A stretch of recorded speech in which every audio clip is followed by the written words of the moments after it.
Welcome. Today we are talking about physical AI, one of the biggest shifts in artificial intelligence right now. So far, most generative AI has lived inside your screen.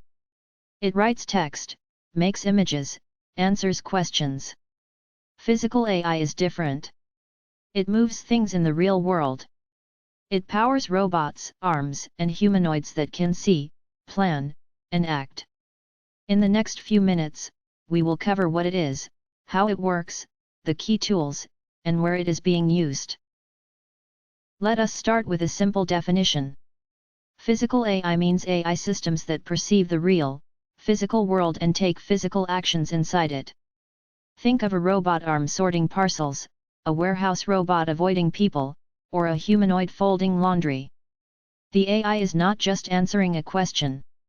It is controlling motors and joints in real time, reacting to what its cameras and sensors actually see, moment by moment. Why is this different from the chatbots you already know? A chatbot makes a mistake, you just regenerate the answer. No harm done. In the physical world, mistakes have consequences. A robot can drop a box, bump a person, or knock something over. The world is messy and unpredictable. Lighting changes, objects move, and there is no undo button. So physical AI has to be far more robust, safe, and fast than a text model. Here is how it works at a high level. It is a continuous loop with 3 steps. First, perceive.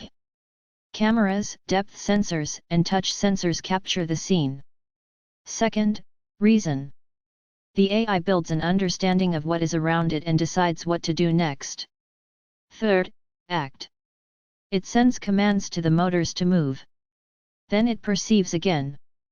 This perceive, reason, act loop repeats many times every second. Now, the big idea driving all of this is the robot foundation model. In language AI, a foundation model like a large language model is trained once on huge data, then reused for many tasks. Robot foundation models do the same for robots. Instead of programming each robot for one narrow job, you train one large model on tons of robot data. That single model can then handle many tasks and even transfer skills to new robots. At the heart of many of these systems is a vision language action model, often shortened to VLA. Think of it as the robot's brain. It takes in images from the cameras, plus a plain English instruction like, pick up the red cup. It understands both the picture and the words, then outputs actions. So you can literally tell a robot what to do in normal language, and it figures out the motor movements. But there is a huge problem. Robots need enormous amounts of training data, and collecting it with real robots is slow, expensive, and risky. The solution is simulation.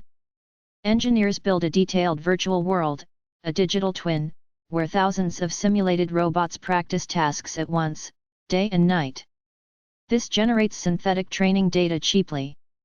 The challenge is the sim-to-real gap, making skills learned in simulation actually work on a real machine. Let us talk tools, because this is where it gets practical. NVIDIA is a major player here. Their Isaac platform provides simulation and robot learning. Project GR00T is a foundation model effort for humanoid robots.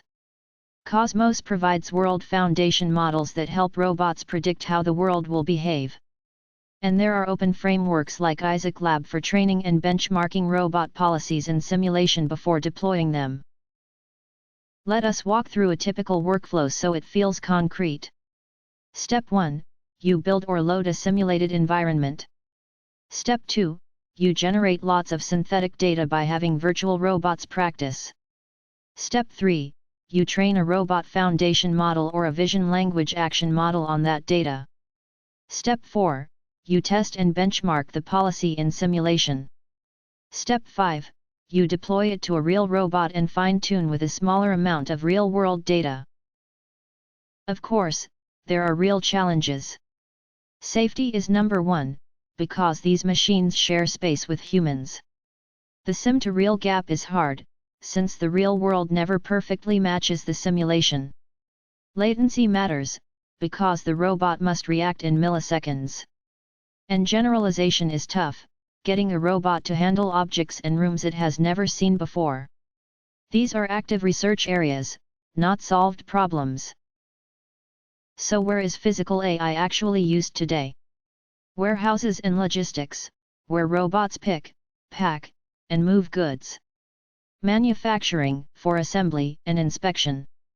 Healthcare and labs, for repetitive precise tasks.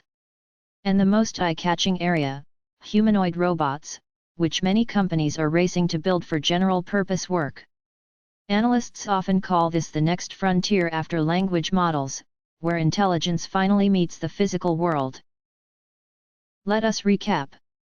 Physical AI is artificial intelligence that perceives and acts in the real world. It runs a perceive, reason, act loop. It is powered by robot foundation models and vision language action models that turn images and instructions into movement. Simulation generates the training data, and tools like NVIDIA Isaac make it practical. If you found this helpful, follow for more plain English AI explainers, and tell me in the comments which topic I should break down next.